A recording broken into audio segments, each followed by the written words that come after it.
So now here the next condition which is supporting or we can supportable for the presence of life, that is presence of atmosphere. On the earth we are having atmosphere which has life supporting gases like oxygen, nitrogen, ozone and some more gases. Okay, here the earth is surrounded by a layer of gases called the atmosphere. This atmosphere contains both oxygen and carbon dioxide which are life supporting gases. यहाँ पर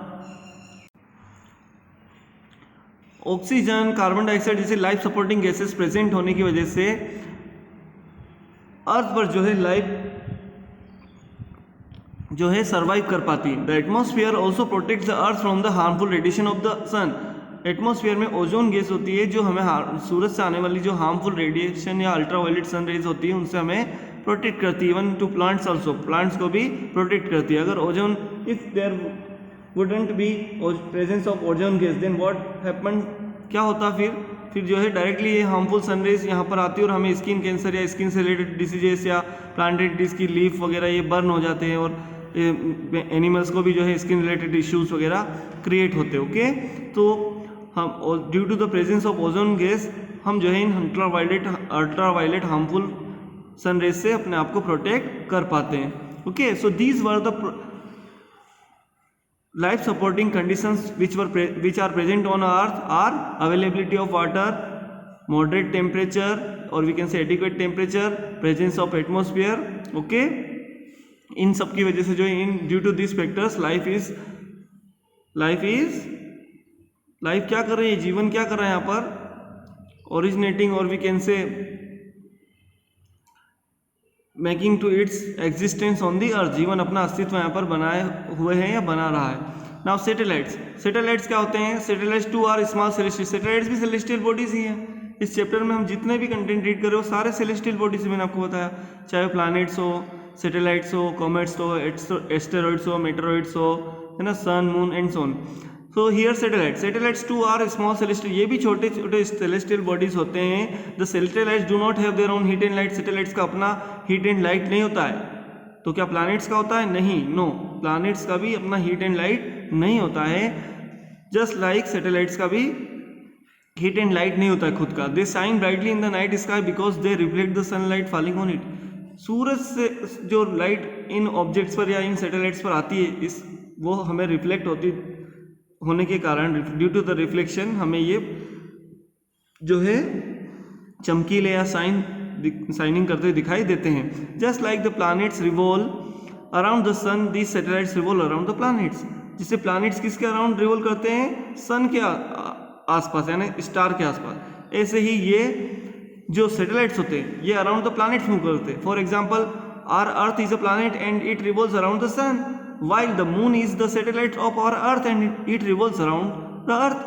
सूरज जो है वो सूरज के आसपास जो है अर्थ move करती है और अर्थ के आसपास मून रिवॉल्व करता है. मून जो है एक सैटेलाइट है, नेचुरल सैटेलाइट है जो कि प्लैनेट के अराउंड मूव करता है. ये अर्थ का जो है सैटेलाइट है, नेचुरल सैटेलाइट है, दैट्स वाई अर्थ के अराउंड मूव करता है. और भी प्लैनेट्स हैं, उनके अपने अपने जो है सैटेलाइट्स होते हैं, किसी के 2 हैं, किसी के मोर देन 2 हैं, किसी के 63 हैं, किसी के 67 हैं and so on.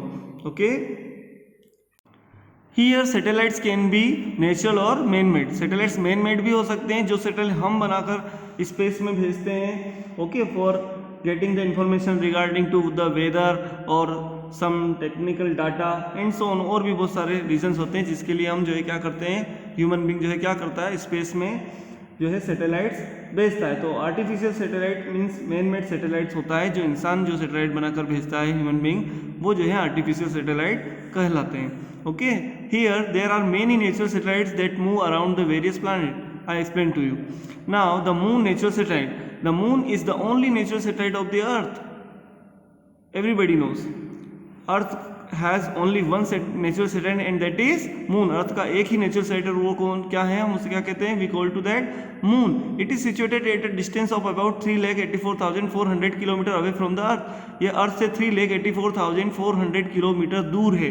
It is the largest and the brightest object in the night sky. और रात के आसमान में सबसे बड़ा और सबसे ज़्यादा चमकने वाला ऑब्जेक्ट या चीज़ या वस्तु ये है कौन, moon. Now here in this video we are moving for the next.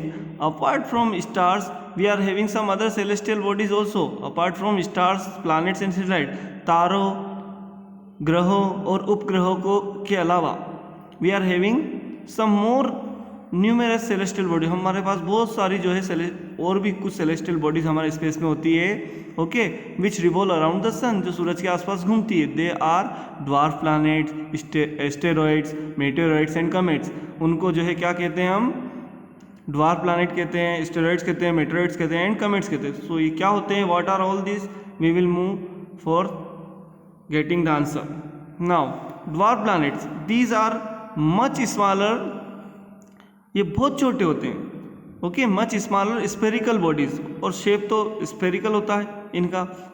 Dwarf planet are much smaller spherical bodies that orbit the sun, जो कि सूरज के आसपास घूमते हैं. Some of the dwarf planets are Pluto, Ceres and Eris. उनमें से कुछ जो है उनके नाम क्या हैं? Pluto, Ceres and Eris. Okay, now asteroids, numerous tiny bodies which revolve around the sun between the orbits of Mars and Jupiter are called asteroids. ऐसी असंख्य संरचनाएं जो सूरज रिवॉल्व अराउंड द सन यानी सूरज के आसपास घूमती हैं, between the orbit of Mars and Jupiter, are called asteroids. ऐसी हेवनली बॉडीज जो सूरज के आसपास रिवॉल्व करती है, लेकिन उनका लोकेशन क्या होता है? मार्स और जुपिटर के ऑर्बिट के वो बीच में होती हैं. Okay, numerous tiny bodies which revolve around the sun between the orbit of Mars and Jupiter are called asteroids. उन्हें क्या कहते हैं? एस्टेरॉइड कहते हैं. Scientist believe that these are the fragments of a planets. वैज्ञानिकों को ये विश्वास है कि उनका मानना है कि ये फ्रेगमेंट्स यानी टुकड़े हैं. किसके? प्लैनेट्स के, ग्रहों के. कौन? Asteroids. Which exploded a long time एगो, यानी जो उनसे टूटकर दूर जा चुके, यानी विस्फोट होने की वजह से, ब्लास्ट होने की वजह से टूटकर स्पेस में जो है वो घूमते रहते हैं या सन के आसपास रिवॉल्व करते रहते हैं. Okay, between the orbit of Mars and Jupiter. Now meteoroids, meteoroids are also small pieces of rocks and dust. ये भी चट्टानों और धूल से बने हुए ऑब्जेक्ट होते हैं जो कि सन के आसपास जो है रिवॉल्व करते हैं. Okay, are called meteoroids. इनको हम क्या कहते हैं? मेटेरॉइड्स कहते हैं. So dwarf planets, asteroids and meteoroids revolve around the sun. ये सूरज के आसपास घूमते रहते हैं या सन की जो है सन के आसपास क्या करते हैं? अराउंड द सन रिवॉल्व करते हैं. And as I explain, meteoroids are small pieces of rocks and dust moving around the sun. Meteoroids जो होते हैं वो छोटे छोटे जो है टुकड़े हैं किसके? धूल और चट्टानों से बने हुए, जो सन के आसपास रिवॉल्व करते हैं. As when they come near the earth, जब वो अर्थ के आसपास आते हैं तो क्या होता है? दे स्टार्ट बर्निंग, तो वो जलना शुरू कर देते, उनमें आग लग जाती है. Due to the dense atmosphere and subsequent friction post by it, क्योंकि वो अर्थ के जो है एटमॉस्फेयर से कांटेक्ट में आते हैं और ग्रेविटेशन फोर्स के जो है कांटेक्ट में आने की वजह से एक फ्रिक्शन होता है, और फ्रिक्शन की वजह से उनमें जो है वो जलने लग जाते हैं. They cause a flash of light, और जो है फ्लैश ऑफ लाइट यानी एक तेज चमकीली तरह की रोशनी वो प्रदर्शित करते हैं. एज दे फॉल, जैसे वो नीचे अर्थ पर गिरते हैं. These are also called shooting stars. इन्हें सूथिंग स्टार्स भी कहते हैं. किसको? To whom we are calling it here shooting stars, to meteoroids. Okay, now comets, objects which revolve around the sun in elliptical orbits. वो objects जो sun के आसपास revolve करते हैं इन एलिप्टिकल ऑर्बिट यानी अंडाकार मार्ग पर, आर कॉल्ड कमेट्स. उन्हें क्या कहते हैं? कमेट्स कहते हैं. When they come near the sun, जब वो सन के आसपास आते हैं तब क्या होता है? दे ग्लो, वे चमकीले प्रदर्शित होते हैं. Okay, they often take several years to complete their orbits, और कई बार तो इन्हें कई साल लग जाते हैं अराउंड द सन, एक चक्कर लगाने में या वन रिवोल्यूशन कंप्लीट करने में. Therefore we can see them only after many years. Okay, like Halley comet के बारे में आपने सुना, वो 70 आफ्टर एवरी 76 ईयर्स हमें दिखाई देता है, अपीयर होता है. Okay, so in this chapter हमने सेलेस्टियल बॉडीज के बारे में पढ़ा है. We haven't discussed about the celestial bodies, universe. Okay, celestial bodies like constellation, stars, asteroids, meteoroids, comets, moon, sun, earth and so on. So I hope you get the